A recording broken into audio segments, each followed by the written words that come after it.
महाराष्ट्रात सध्या जातीवाद खूप झगडे सुरू आहेत आणि मी पण बावनकुळेंना आणि देवेंद्रला म्हटलं की या वादात आपली अडचण.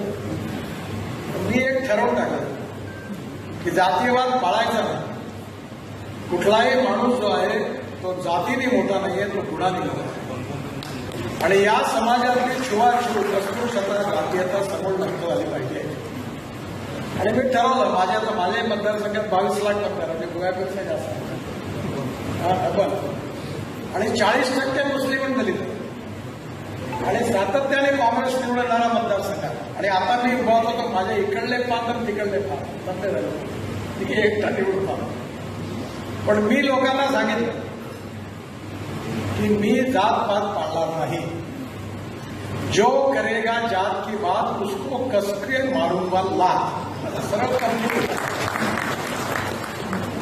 मी माझ्याकडे पडत नाही, मला फरक पण पडत नाही. मी एकदा मुसलमानांनी माझ्याकरता सगळं 10,000 लोक आणि मला आता मतं यावेळी कमी मिळाले, यावेळी थोडे मिळाले, मागच्या वेळेला कमी मिळाले, पण काही कारणाने तरी सांगितलं मी आम्हाला वाटतं पण मत नाही देणार.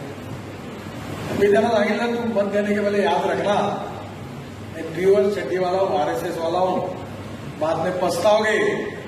पछताने के पहले सोचो, देना है तो दो, नहीं देना है तो मत दो. और जो वोट देगा उसका भी काम करूंगा और जो नहीं देगा उसका भी काम.